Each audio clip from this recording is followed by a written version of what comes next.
as well. But ultimately, you're responsible for assembling and getting the best out of that team. So what does an award like this mean to you personally? Well, thank you very much, first of all.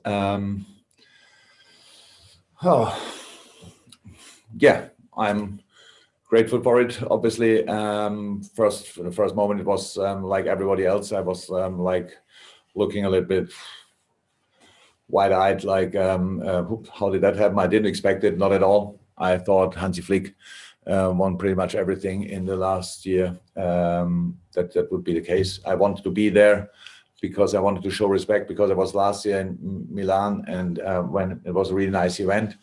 And Pochettino was there as well, and this kind of stuff. So I thought that night, if I will be nominated again, I will show up, even if I have no chance to win it.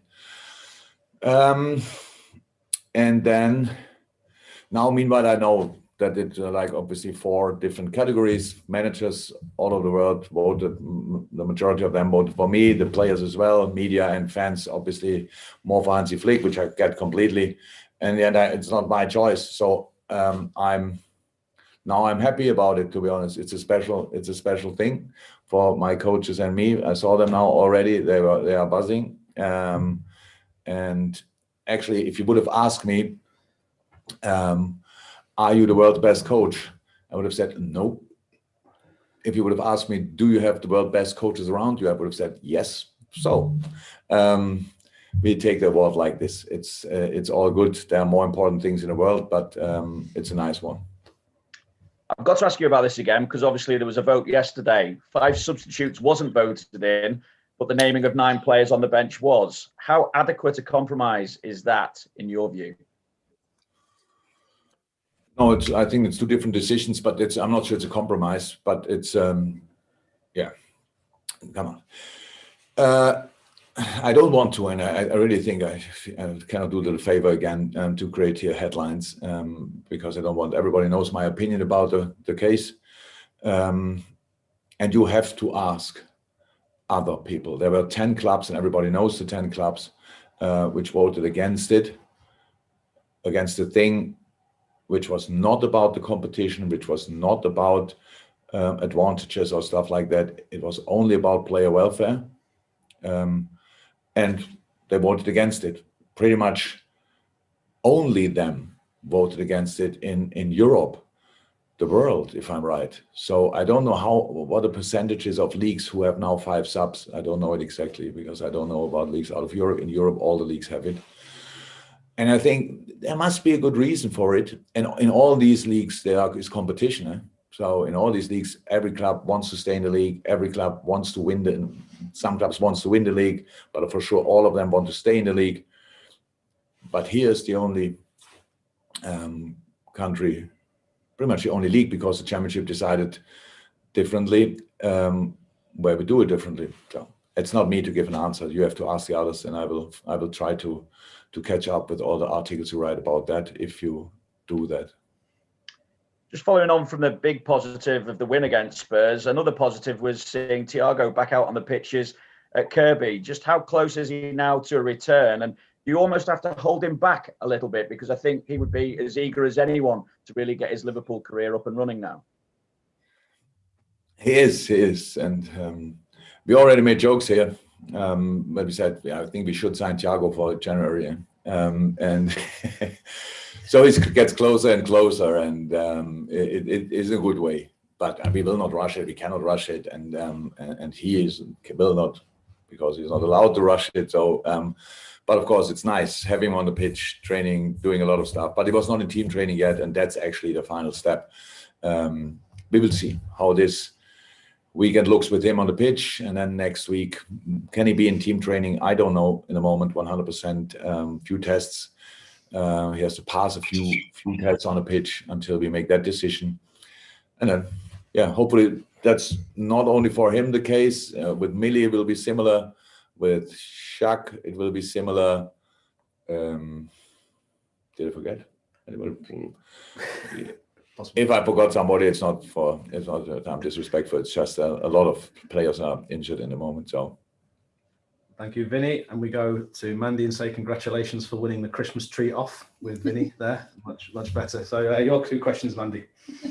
Thank you, first of all. Not quite Jurgen's award, but I'll take it. Jurgen, some would say that Palace have had a very inconsistent start, but they've obviously beaten Southampton, United, they've drawn with Spurs. So how impressed have you been by them so far?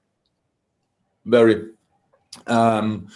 Just because of the talent of the group, so I have to say. So results is one thing, and it's very important for the specific clubs. But for me, it's much more important what kind of performance level they are capable of, and that's impressive, I have to say. But if you go through the ranks, the strikers they have in the squad, it's now they played with Zaha and Benteke, and Benteke had a red card. But on the bench in that moment is Ayew, which was one of the main players last year, and Badrawi. So they have made good signing with as a really good, talented boy.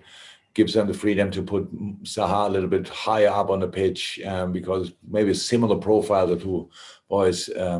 And very experienced last line, made Kanouté now a centre-half.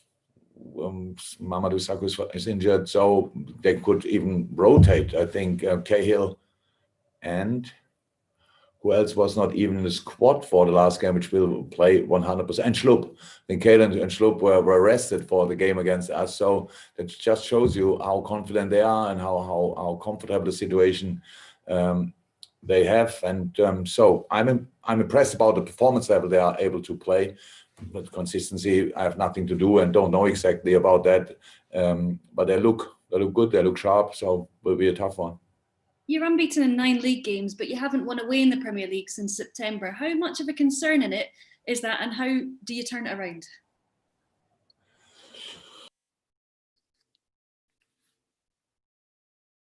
We didn't feel it. Maybe that's the mistake, but it's not that we was a little bit about the opponents away. We were slightly unlucky as well in 1 or 2 games, I would say. But on the other side, it's a fact. It's the truth. We didn't win a lot away from home, so we try to change that by doing the right things again, and the not so right things not anymore. Put another shift in, just these kind of things. Playing the best possible football is actually the plan, away and home, and from time to time we could achieve that, and we try tomorrow again. Okay, we go to Ian Kennedy and then James from TalkSport and then Carl, and that'll conclude the Open. But Ian Kennedy from BBC Merseyside first. Hi, Jurgen. Just following on from that point, are you finding, because you are the champions now, are you finding this season, particularly away from home, as we've mentioned there, the teams are raising their game because they want to beat the champions? Does that make it more difficult away from home this season? It would be probably a better question to ask the other teams if they are more desperate now to beat us. Honestly, since I'm at Liverpool, my feeling is wherever we go, everybody wants to beat us. So the great history of this club, for different reasons, doesn't. Not a lot of other teams fancy the great history of this club. So I said it once when we came to Newcastle in a situation where Newcastle was completely safe in the league and stuff. Like we came there and it was like the World Cup final, and I thought, wow, what's going on here? So the reason must be in the past, because we didn't do anything wrong against Newcastle since I'm here, at least I think. So that's it. I don't know, but we didn't even come in a situation where we felt like the reigning champions, if you want, maybe the first or the second match day. Since then, we just try to sort our own problems and to get through it somehow. So our smallest problem in the moment is that we won last year and everybody wants to beat us now. That everyone wants to beat us. I know that's a problem, but is it because we won the league last year? No idea. And it's so important to make a fast start right from the beginning of a game. I think it was something you spoke about after the Fulham game, but you seem to do it against Tottenham. Okay. Yeah. Oh, it's true. No, that's true. I think it was Gini in the dressing room before the Tottenham game. Don't let us waste the first half again. He was shouting through the dressing room. We should have shouted that again before we came out of the dressing room after halftime, because we wasted kind of 10-15 minutes then.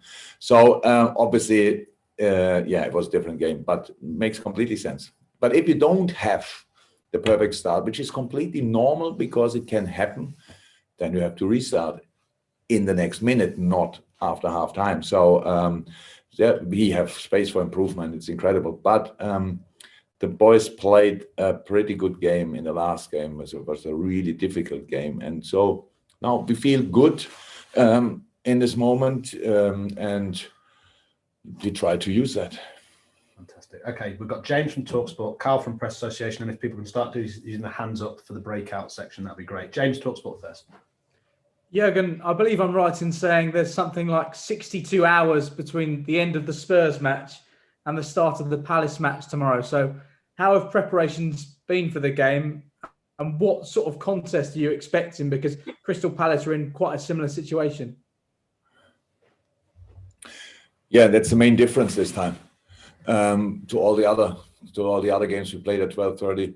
When two teams have exactly the same, it doesn't make the timing better. It's just then obviously a fair competition. So yes, we had that much more often than all the other teams, but that's now not the problem. The problem is now between Wednesday night and Saturday 12:30. There's not a lot of time for anything, and we will see who can cope better with that. But it's the most tricky thing to do for a manager, I can tell you. Okay, Carl Markham's finished the Open, then we'll go to embargo, which I'll make clear. Hi, Jurgen. Carl? Just following on from that, after this game, you've got an 8-day break before your next game. I'm just wondering if that gives you a chance to give the players an extended period of time off in this period. Yeah, we meet again an hour before the West Brom game. No, they will have a day off, of course. But the thing is that we have to prepare the rest of the season as well. So it's like do nothing or do recovery is a massive difference. But of course, they will have time off. That's clear. But we will for sure use the first 2-3 days for extended recovery. However, we'll do that. Not finally decided yet. And but then we will prepare the West Brom game, obviously, and the rest of the season, because you cannot train in this period. So yes, the intensity of the amount of games is really a hard one, but no time for proper training is another challenge, and that's what we obviously want to use then, and hopefully it will help us for the rest of the season. And also, continuing that point, Andy Robertson's played every minute of every Premier League game so far. Gini's played every minute, apart from maybe one game. I'm just wondering, as a manager, how welcome is that for you to know you can rely on sort of the resilience of those players, week in, week out? Very welcome. But again, don't want to speak about it. Just happy about it. Fine. No more words. Sorry, Carl, I think you're falling victim to superstition there. Thank you. So that is the conclusion of the Open part of the press conference. So let's do this so everyone knows. Please stop streaming,